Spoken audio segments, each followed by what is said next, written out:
Hello, we're going to talk about how to set up your account for our textbook website.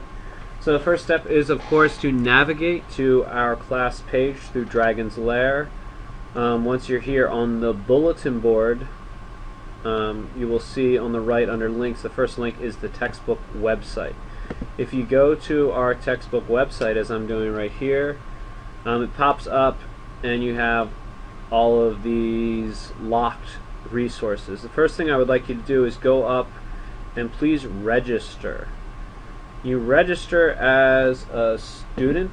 I did this with one of my classes today, and Celeste was absent, so I'll use her as an example. You want to put in your Glenelg email account to register.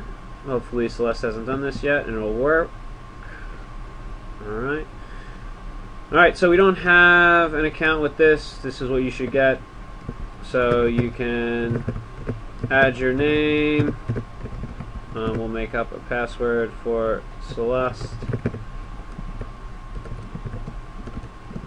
Typing, not a strong suit.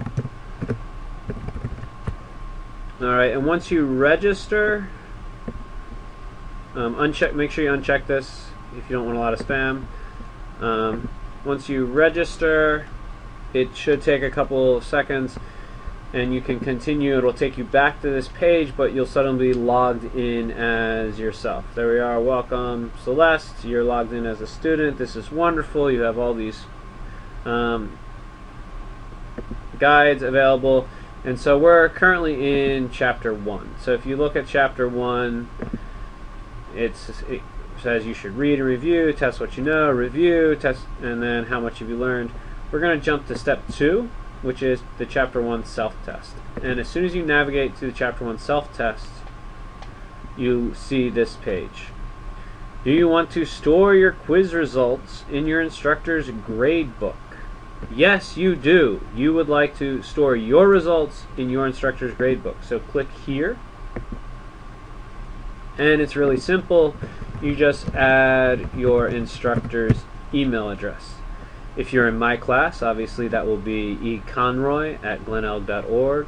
If you're in Dr. Cacagna's class, it is hcacagna@glenelg.org.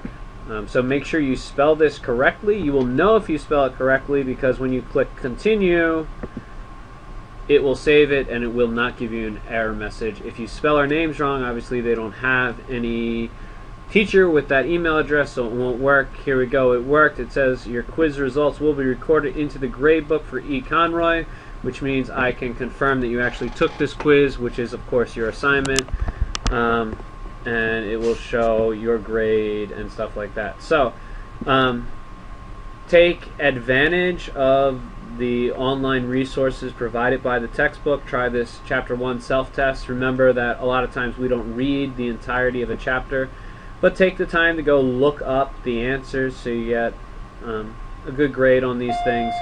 And then of course as soon as you click submit, I'll get a notification on my online grade book that you have indeed taken this quiz. And usually you can take the quiz several times, so you don't even have to worry about that. You can go back and keep taking it as review. So thank you, and hopefully you are able to also register for the self-test on the textbook website.